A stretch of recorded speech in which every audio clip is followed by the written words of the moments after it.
Ini ada satu hikmah sebetulnya kalau kita belajar dari sini, kita mengajarkan kepada anak-anak kita bahwa oh iya ya, bersyukurlah kita, anak-anak itu bersyukur karena mereka masih punya orang tua. Masya Allah. Ya.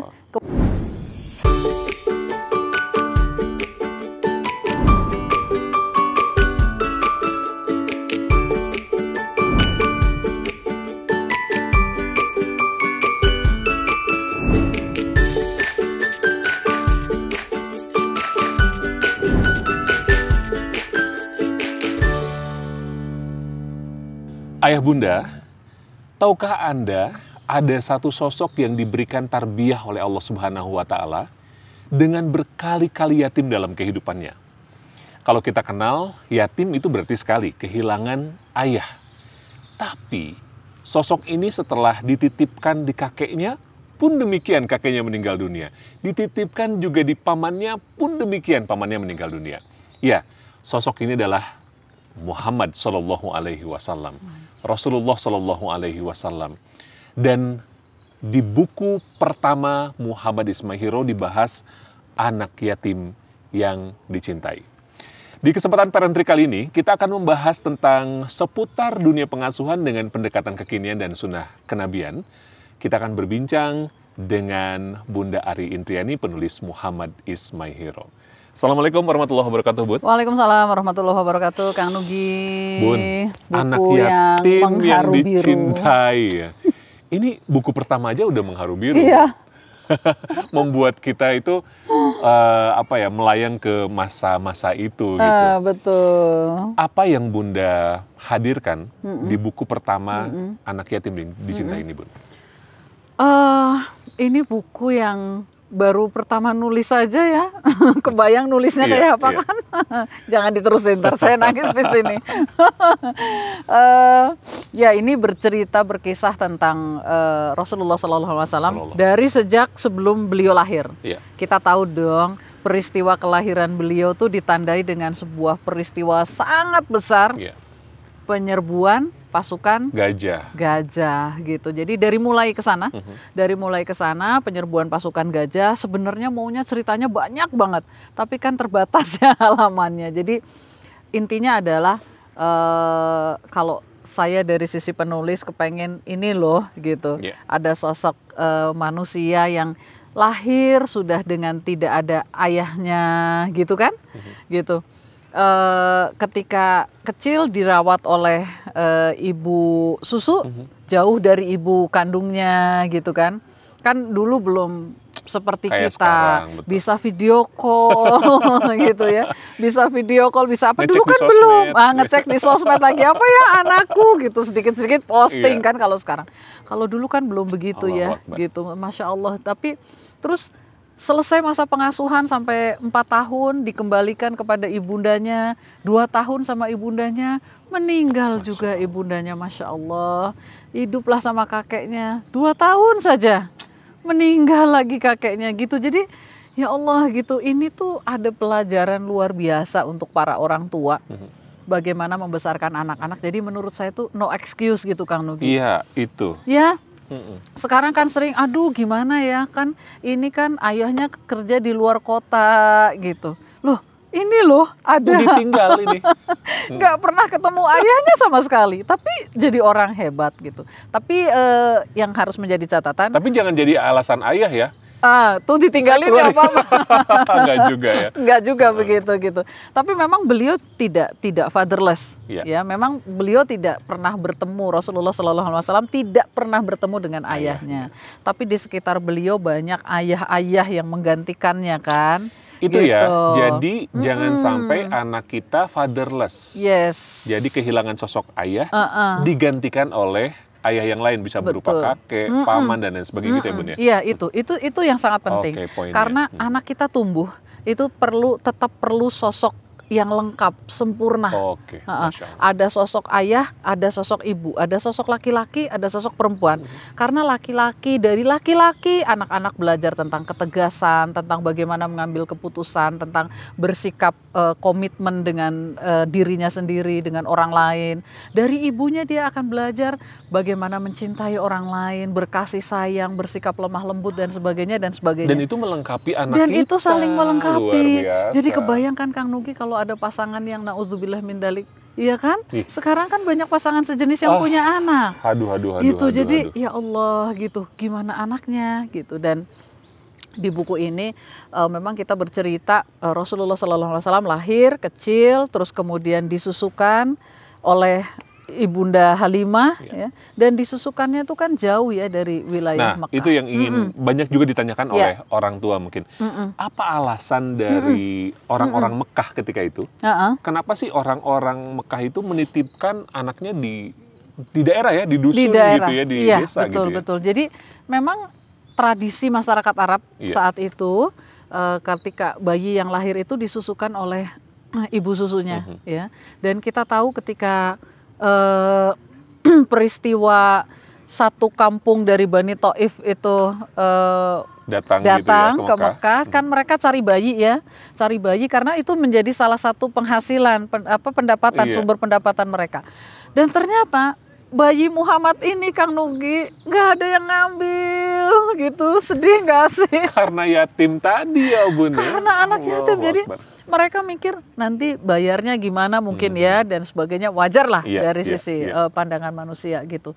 Sampai ketika Bunda Halimah mau pulang dan beliau ternyata belum berhasil membawa. Jadi kata suaminya, udahlah ambil aja tadi itu anak yatim itu yang pilihan tadi. Terakhir banget. Pilihan terakhir banget. Tapi ternyata Masya Allah gitu, pilihan terakhirlah itu yang sangat tepat.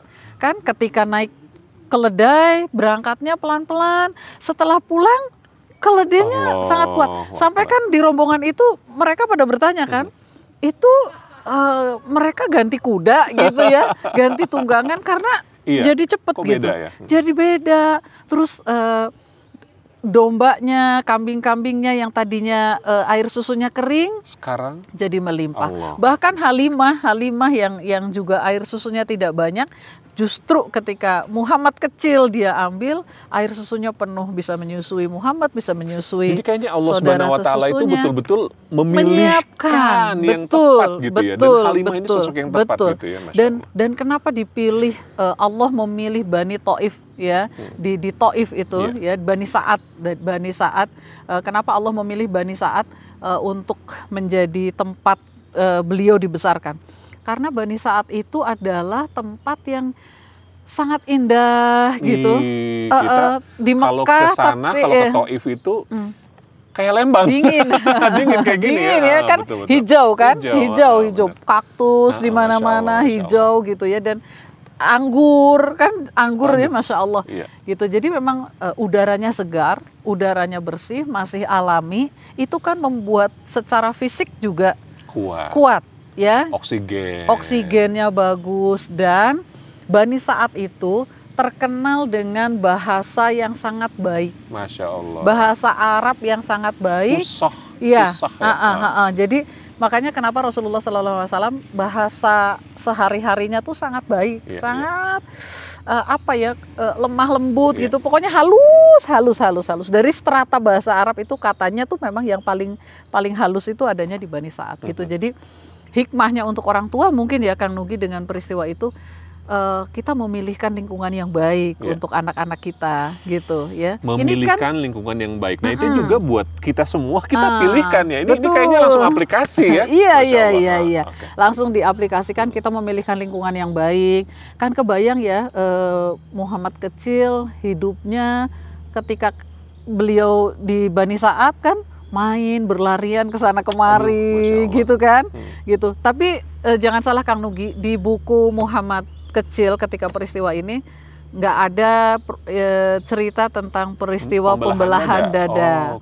Itu sebenarnya peristiwa yang sangat penting. Sangat penting diketahui, tapi kenapa nggak saya tulis? Saya khawatir Kang Nugi, anak-anak itu kan peniru ulung. Ya, nanti ketika diceritakan. Membaca itu terus Oh, dibelah. Karena kan itu pembelahan dadanya tuh memang physically ya. yes, Secara fisik. Jadi memang Jibril datang, dibelah dadanya Muhammad kecil, ditidurkan, dibelah. Dan katanya itu yang membuat Halimah mengembalikan Rasulullah Betul, karena takut dia gitu ya. Takut kan saudara-saudaranya, teman-temannya sama anak-anaknya Halimah kan mereka berlarian. Muhammad telah dibunuh, Muhammad telah dibunuh gitu karena mereka melihat. Iya. Gitu karena mereka melihat dan paniklah tuh semua orang Bani Sa'ad. Tapi begitu datang di tempat bermainnya, ternyata Muhammad kecil tuh sedang berdiri, tersenyum, berseri-seri, malahan kelihatan sehat. Tapi memang ada bekas pembelahan dada. Jadi memang tidak saya tulis di sini karena khawatir ntar anak-anak niruin, bisa repot ya. Bisa repot. Jadi di situ kan ada parents note-nya ya. Jadi ada parents note. Jadi saya kasih notes untuk para orang tua. Boleh ceritakan tentang pembelahan dada ketika anak-anak sudah siap lah.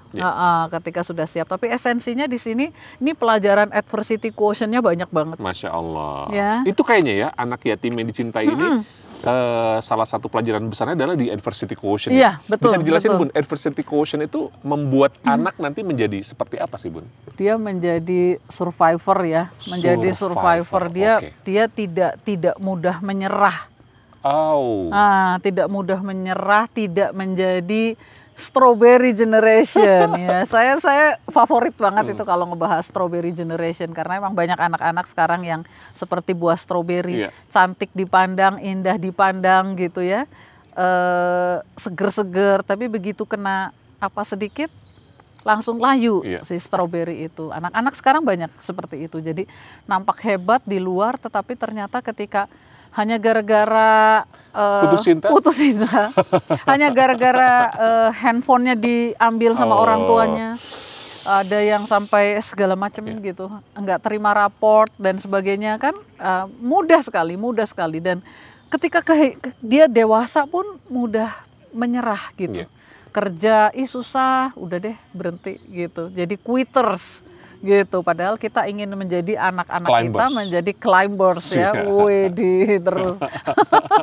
Bun, satu mengajarkan anak adversity quotient, dua juga buku ini menghadirkan kepada kita bahwa kita perlu memilihkan lingkungan yang baik. Betul. Ada lagi Bun, satu lagi mungkin Bun yang di. Ini ada satu hikmah sebetulnya kalau kita belajar dari sini, kita mengajarkan kepada anak-anak kita bahwa oh iya ya, bersyukurlah kita, anak-anak itu bersyukur karena mereka masih punya orang tua. Masya Allah. Ya, kebayangkan dulu Rasulullah SAW mungkin rindu diceritain diceritain orang tuanya ya. Kita mungkin malam-malam gitu masih bisa peluk anak kita, bacain buku buat mereka gitu. Rasulullah di usia yang masih kecil sekali kan, usia 6 tahun udah nggak ada ibunya lagi yang bisa memeluk gitu, nyeritain mau tidur, ayo baca doa misalnya gitu, kan udah nggak ada lagi gitu. Jadi itu satu pelajaran untuk anak-anak kita, please deh gitu ya, bersyukur karena masih ada abi, masih ada umi, masih ada ayah, masih ada bunda gitu. Jadi pelajaran luar biasa itu tentang bersyukur dan juga tentang menghargai anak yatim. Menghargai anak yatim karena kan Rasulullah SAW itu sangat dekat. Aku dan anak yatim itu seperti ya kan, dua jari beliau didekatkan gitu. Jadi dekat sekali ke sana. Gitu, dekat sekali ke sana. Ini ada pelajaran berharga untuk para orang tua dari hanya kita belajar hanya kita mempelajari kisah sedikit saja kisah. Oh, ternyata Rasulullah SAW itu waktu kecil hidupnya sangat keras gitu kan. Sangat keras loh beliau. Ketika kakeknya meninggal, tinggal dengan Abu Thalib ya, tinggal dengan Abu Thalib juga. Kan Abu Thalib bukan orang yang kaya juga gitu. Jadi dan ternyata kalau kita melihat dunia sekarang gitu, banyak orang yang menjadi orang-orang sukses di masa kini gitu, itu adalah mereka-mereka yang mereka-mereka yang mengalami kehidupan yang berat. Masya Allah. Ya, kehidupan yang berat. Oh, terus sekarang misalnya kita hidup berkecukupan, misalnya ya banyak orang tua, oh sekarang kondisi ekonomi kita sudah lebih baik, misalnya bersyukur. Bukan berarti anak kita terus jadi mengajarkan kepada mereka juga arti itu ya Bun. Iya, gitu. Enggak mudah. Okay. Karena kita bisa beliin semuanya gitu, enggak juga. Oke. Gitu, ini, ya. Masya Allah luar biasa. In every life there are intention. Jadi di dalam kehidupan kita itu pasti ada niat dan luar biasa niat buku ini ya. Anak yatim yang dicintai ternyata mengajarkan kepada anak itu adversity quotient, ya, sesuatu yang membuat mereka kuat di masa kini. Hadirkan juga lingkungan terbaik untuk anak-anak kita dan tentunya kita menghadirkan bagaimana anak-anak yang bisa berbakti kepada orang tua dan mencintai anak yatim sebagaimana Rasulullah SAW mencontohkannya. Yuk kita hadirkan Rasulullah di rumah kita sehingga kehidupan kita berkah bukan hanya di dunia tapi juga sampai di akhirat. Amin. Parent Trick. Assalamualaikum warahmatullahi wabarakatuh. Waalaikumsalam warahmatullahi wabarakatuh.